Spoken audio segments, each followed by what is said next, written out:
എന്തോ വരാൻ പോകുന്നെന്ന് എന്റെ മനസ്സ് പറയുന്നു. ഇന്ന് ക്ലീവേജും തുണിയിലാണ് നടന്ന പോലും അടി കിട്ടാത്തതും അത് ഓക്കെ എന്ന് പറയാനുള്ള റീസൺ എന്താ? നിങ്ങളെ പോലെ ആൾക്കാർ നോർമലൈസ് ചെയ്തുകൊണ്ടാണെന്ന് ഞാൻ പറഞ്ഞാൽ താങ്കൾ എന്ത് പറയും? അത് ഉത്തരം പറ. അത് പറങ്ങട്. നീ ഇപ്പൊ ചോദിച്ചതേ ഒരു ആദ്യം ഊള ആൻസറാ. ആണുങ്ങൾക്ക് എങ്ങനെയാണോ സെക്സ് വേണ്ടത് അതേപോലെ തന്നെ പെണ്ണുങ്ങൾക്ക് സെക്സ് ആവശ്യമാണ്. അതുകൊണ്ട് ഇപ്പൊ എന്താ? അല്ല ഒന്നുമില്ല.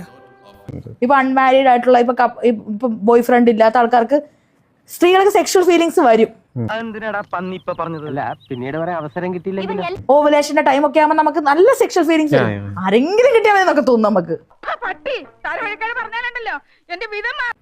സത്യമായിട്ട് ഞാൻ പറഞ്ഞത് ഇതൊന്നും ആരും പറയൂല.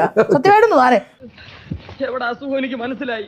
ആർത്തി മൂത്ത് പ്രാന്തായതാണ്. പിന്നെ നമുക്ക് എന്താ വെച്ചിട്ടുണ്ടെങ്കിൽ നമ്മൾ കൺട്രോൾ ചെയ്ത് ഇങ്ങനെ പിടിക്കും. കാരണം ഇത് ചെയ്ത് കഴിഞ്ഞാൽ പിന്നെ കുറ്റബോധം പഠിക്കും.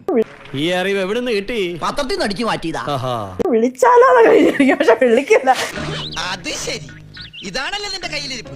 നിന്റെ രോഗം എന്താണെന്ന് എനിക്ക് മനസ്സിലായി. വിളിച്ച നമ്മുടെ ഇപ്പൊ എന്തിനാ കൊരങ്ങത്തിന് തിരിച്ചേ? ഞാൻ അവന്റെ മോന്ത കിട്ടുന്ന കൊടുത്തു വരട്ടെ.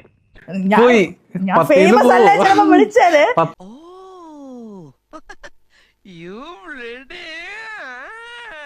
നമുക്ക് ഇങ്ങനത്തെ കുലിസിത പ്രശ്നങ്ങൾ പരിപാടിയൊക്കെ അങ്ങനെ ചെയ്യാൻ പറ്റത്തില്ല.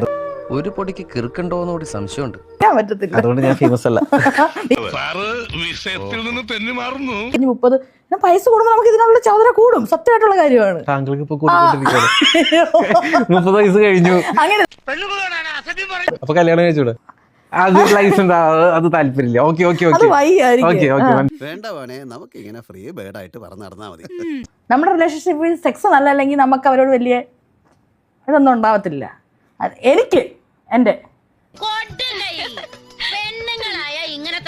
സേഫ് ആയിട്ട് ചെയ്യണം.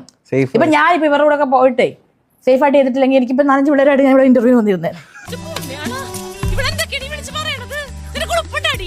സേഫ് ആയിട്ട് ചെയ്തിട്ടില്ലെങ്കിൽ എനിക്കിപ്പോ 4-5 പിള്ളേരായിട്ട് ഞാൻ ഇവിടെ ഇന്റർവ്യൂ വന്നിരുന്നേ.